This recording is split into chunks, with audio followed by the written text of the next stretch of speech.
There are many brilliant movies, ranging from big budget action blockbusters to large immersive fantasy epics or tense nail biting thrillers.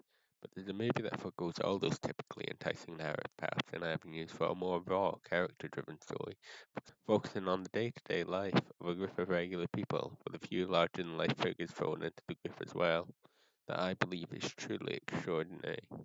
It's Paul Thomas Anderson's 1999 soap opera epic, Magnolia. Magnolia has many reasons to be considered extraordinary, but I personally believe its main defining strength is its longevity and timelessness. What I mean by this is Magnolia explores many paths that have become ever more resonant in recent years. A way we can see this well is through Magnolia's central theme of misogyny.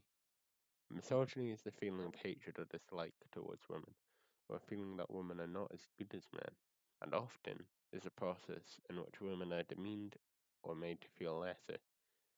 Magnolia tackles the matter of misogyny in many ways, but most importantly through the character of Frank DJ Mackey, a misogynistic, chauvinistic, short-fused dating guru with a cult-like following, portrayed expertly by Tom Cruise. Frank's misogyny isn't subtle in any way. It's at the forefront of almost all of his scenes, as he says stuff such as, respect the cock. And tame the cunt. and I will not apologize for what I need. I will not apologize for what I want. in regards to women, which paints a fairly clear picture of the type of man he is, as his use of words like worship shows that he believes he's above women socially and should be thus be worshipped for the sole reason that he's a man, which leads to him looking entitled. This is only reinforced by the use of words like want and need. We can see the execution of this misogyny within his interactions with women, like his assistant Janet. What I want you to do, Janet, is I want you to do your fucking job. And Guinevere, the interviewer. I'm quietly judging you. And through this, we can see that Frank's retorts to women seem to be aimed when they challenge his authority. As not only do they challenge his authority, they challenge the preconceived notions that Frank has about women and them being lesser to him. So people like Janet and Guinevere putting themselves on a equal level to Frank, either intellectually or emotionally, causes him to lash out. This is quite interesting, as typically women can be susceptible to being portrayed as stereotypes in film, which in turn spurns the need for things such as feminist film theory to analyze the portrayal of women in cinema in comparison to men. But both Guinevere and Janet here are presented as equals to Frank, and that upsets him. They don't fall into stereotypes like Frank has convinced himself they should, which causes him to childly lash out.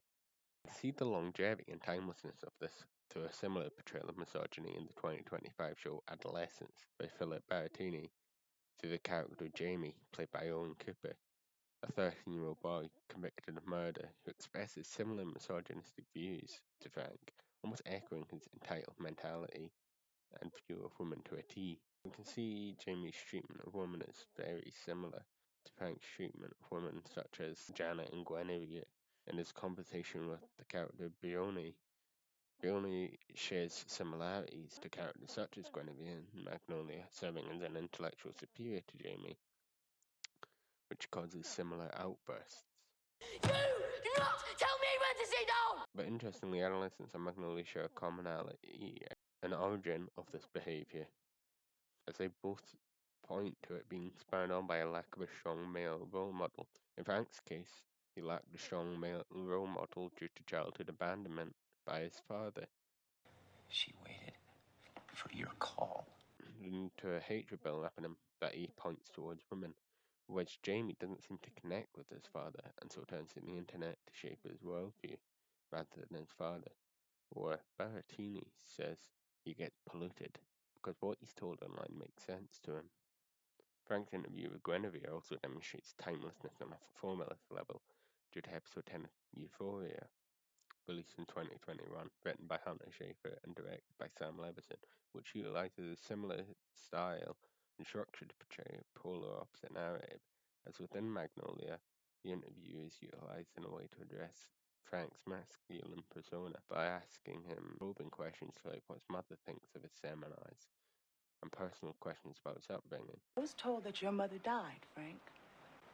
Structure of this interview is the most important thing, though.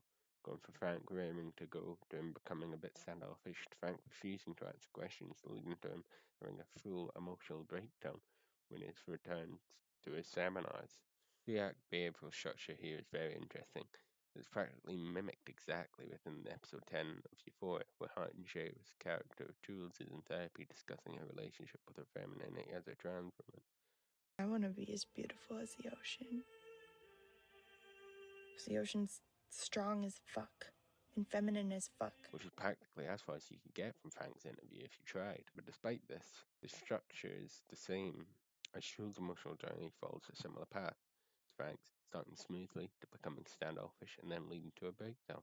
And although this seems different due to the differences between the therapy session and an interview, due to the similarities in these formula structure, we get a similar end product and a similar emotional journey.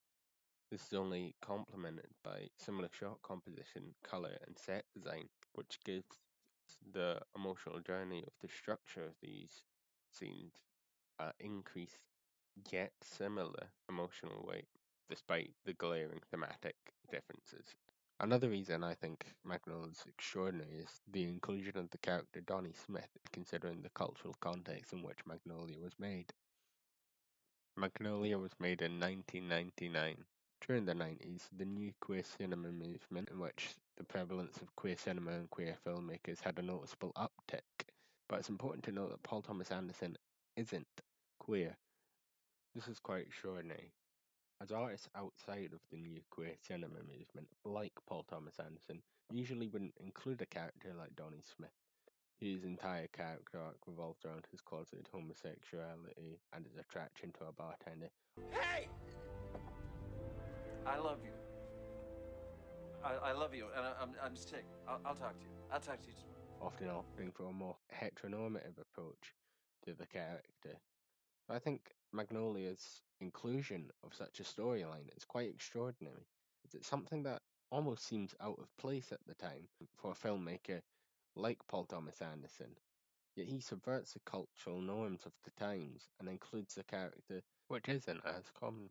And so I think Magnolia is truly extraordinary due to the subversion of cultural norms and the prevalence of its identifying themes and formless features in cinema and television today, showing its timeless nature, as it's clear to see that these elements still resonate deeply with audiences, and if they were to watch it, so would Magnolia.